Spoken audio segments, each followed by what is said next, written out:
Entregaram a chave da casa. Quando entramos na sala, no meio da sala tinha um balaio. Dentro desse balaio devia de ter umas 25 revistas de mulher pelada. Família cristã, família que tinha filho adolescente na sala. E eu pensei, meu Deus do céu, se não tiver nem vergonha de emprestar para os padres, ou os padres que iam lá costumavam ler aquela revista, ou já chegaram na perda do senso do ridículo. Antigamente, esse antigamente é 20 anos atrás, você chegava numa banca de revistas e não tinha uma revista pornográfica. As revistas eróticas, eu me lembro da primeira vez que eu vi uma revista dessa. Nossa, para mim foi um espetáculo. Aquele molecão bobo. E o vizinho de frente da casa da minha avó me emprestou. Chamava-se Fiesta. E foi uma festa. Me lembro como se fosse hoje a página central da revista. Era uma moça alourada, cheia de sardinha assim na cara, fotografada de lado, que aparecia assim, esse ângulo da perna, e com o braço esquerdo tapando o seio. Essa foi a revista pornográfica que eu vi. E como aquilo deixava a gente pensativo. Era bonito, mas não aparecia nada, nada. Hoje você vê em outdoor, a mulherada pelada, tudo com propaganda de tudo. Precisa pôr mulher e também hoje já tem esses homens pelados. Meu Deus do céu. Para fazer propaganda de papel higiênico, não precisa mostrar o vaso sanitário. Para fazer propaganda de certas coisas, não precisa mostrar a mulher naquelas posições ginecológicas.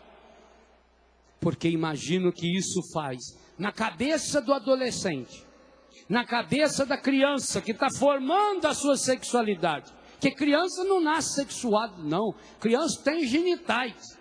Mas não tem diferença, não. Para criança é tudo igual. Ela vai formando. A sexualidade forma-se ou deforma-se pela educação, pela religião, pelos meios de comunicação social, pelo diálogo familiar. Forma-se ou deforma-se. Quanta gente deformada hoje. Por quê? Porque vai alimentando com isso, isso vai se tornando natural. Qualquer um chega lá e compra essas revistas mais absurdas do mundo. E os jornais fazem questão de divulgar. Ah, porque a atriz fulana. Ah, porque o cantor cicrano posou pelado na revista e ganhou não sei quantos mil. Aí a pessoa vai lá e fala assim que é por curiosidade. Você devia também tomar um golinho de veneno por curiosidade. Vai ver que em você não vai fazer o efeito. Se você toma o veneno por curiosidade ou por desejo, o efeito vai ser o mesmo.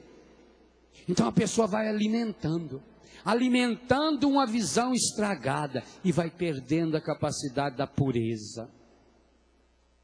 Aí passa isso para os relacionamentos. Quantos jovens não sabem mais a pureza do namoro? Quantos? É claro, no namoro tinha esse desejo. Na minha época de namorado tinha esse desejo. Na época dos nossos pais tinha esse desejo. Na época dos nossos avós tinha esse desejo. Na época de Adão e Eva tinha esse desejo. Desejo sempre existiu.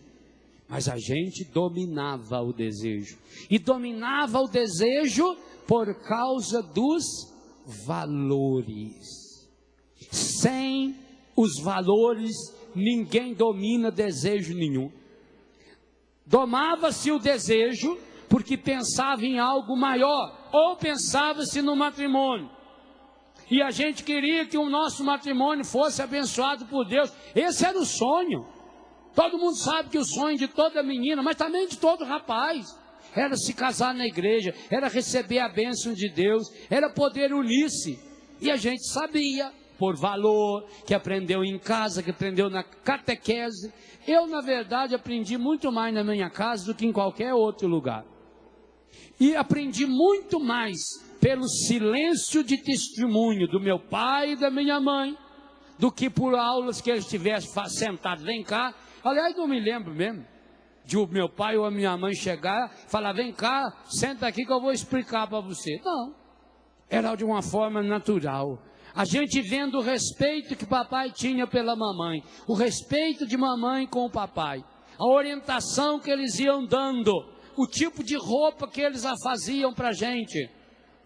Por exemplo, lá em casa a gente não andava sem camisas dentro de casa, mesmo os rapazes, porque as meninas precisavam usar uma roupa decente. Inclusive o papai não gostava que a gente ficasse com a camisa aberta.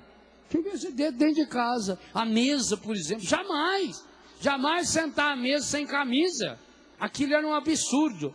Por quê? Porque tinha valores, o valor do corpo, o respeito, o valor sagrado da refeição, o valor sagrado da consciência, a liberdade, a igualdade de homem e mulher. Eu sempre aprendi isso. Homem e mulher são iguais. Lá em casa, a chave da casa ficava numa coluna lá do lado de fora. Cada um chegava, tanto os meninos como as meninas. Ela abria e entrava. Papai respeitava, mamãe respeitava a nossa individualidade, mas colocava os limites. Então, sem valor, ninguém consegue dominar o desejo. E o valor dos valores, qual é? A fé. Por isso Tiago diz: vocês pedem e não conseguem, porque falta para vocês a obediência à palavra, a submissão a Deus. E essa palavra que São Tiago diz aí é muito forte. Diz que Deus tem ciúme de você. Deus tem ciúme de mim. Deus tem ciúme do Espírito Santo que Ele botou em nós. Por isso nós não podemos prostituir os nossos pensamentos, prostituir as nossas emoções, prostituir os nossos desejos. Mais do que isso, pela força da fé, aqui vem a importância da cura interior. Pela força da fé, nós deixamos o Espírito Santo descer à raiz do adultério. Qual é a raiz do adultério segundo a Bíblia? Enquanto eu bebo água, penso. Qual é a raiz dos assassinatos segundo a Bíblia? Qual é a raiz das brigas, das contendas? Corações feridos e estragados pela consequência do pecado. Jesus disse isso, tanto em Mateus como em Marcos. É do coração que brota os falsos desejos, o adultério, a pornografia, a violência. Ora, meus irmãos, a ciência diz que quando um trauma inconsciente se instala, ou quando um trauma se instala no nosso inconsciente, a ciência não tem absolutamente nada para fazer. Freud descobriu e deu nome ao inconsciente, mas não descobriu ainda como atingir o inconsciente. Como fazer uma abordagem direta. Doutora Renata, em Belo Horizonte, fez essa experiência. O único jeito de atingir o inconsciente e mudar o inconsciente chama-se cura interior.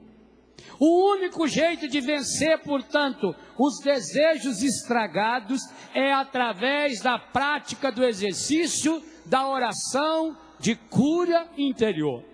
Porque se somente os puros de coração verão a Deus, somente Deus pode atingir. Já preguei sobre isso aqui. O nosso coração, a essência do nosso coração, não pode ser atingida pelo mal. Jamais. Nem que você livremente delibere para isso. Você não tem a liberdade para abrir o íntimo, o sacrário inviolável, diz a Gaudium et Spes, documento do Vaticano II, e que está no Catecismo. O demônio não tem poder sobre o nosso coração, o íntimo do nosso coração. O poder dele é através dos desejos, de uma casca que ele vai criando no nosso coração e que nós vamos permitindo, cada vez que alimentamos o pecado, cada vez que alimentamos de forma errada o desejo, cada vez que deixamos nos mergulhar pelo pecado, cada vez que alimentamos as nossas necessidades em consequências do desejo. Então cria-se uma casca e essa casca vai engrossando e ela vai tornando-se impenetrável. A ação maligna é na casca do nosso coração. Dentro do nosso coração é impossível ele tocar. O nosso coração foi feito para Deus. É um sacrário inviolável. Não tem como o mal entrar aí dentro. Ele fica do lado de fora. Ele vai tapando. Ele vai criando uma veste. Ele vai criando uma casca. Por isso que sem a força da cura interior. Por quê? Porque a cura interior, ela exerce-se de dentro para fora. Na força da graça de Deus, com a força do Espírito Santo de Deus, nós nos abrimos à ação da graça. A graça de Deus aliada ao esforço humano, a nossa garra, a nossa luta, a nossa decisão. Ao primeiro passo, Deus se une a nós. De dentro para fora começa a explodir essa graça de Deus, que vai quebrando essa casca, feito um pintinho. Vocês sabem que o pintinho, se não sabe, fique sabendo, porque aqui também é aula cultural, sobre a avicultura moderna. O pintinho, tá meu passarinho, né? Ele nasce, ele mesmo quebra o ovo. O biquinho dele é muito molezinho, ele não teria força para bicar o ovo. Em cima do biquinho dele, tem um outro biquinho que depois desaparece. Bem pequenininho, pontiagudo, forte. Se você passar a mão ali, pode machucar a sua mão. E com aquele biquinho que vai desaparecer, ele fura o ovo, a casca e nasce. A cura interior é um processo assim. O Espírito Santo é como se fosse esse biquinho que se junta ao nosso espírito, que se une ao nosso espírito. Paulo vai falar isso, ele se une ao nosso espírito para combater conosco, para que de dentro para fora ele vai cavucando, cavucando, cavucando, e de uma hora para outra você percebe que houve já uma abertura. Aliás, quantos de nós aqui já tem a graça de poder ter experienciado muitas e muitas vezes essa casca desapareceu? Claro, pelas nossas tentações, pelas nossas concupiscências, pelos desejos que nós continuamos alimentando de forma estragada, muitas e muitas vezes de novo vai surgindo essa casca. Por isso que São Paulo diz, primeira carta aos Tessalonicenses, capítulo 5, verso 16, orai sem cessar. Por isso que a gente precisa estar atento, por isso que a gente não pode brincar, por isso que a gente precisa viver a partir dos valores, valores que nós alimentamos a partir de decisão. Eu queria perguntar a você, quais as decisões importantes que você tomou para começar bem 2006? Se não tomou, muda nada. Aliás, hoje não muda mais nem o calendário. Antigamente mudava o calendário. Hoje não tem mais calendário. Eu verei, os milagres vão surgir. Eu verei, os milagres vão surgir diante de mim, diante de mim.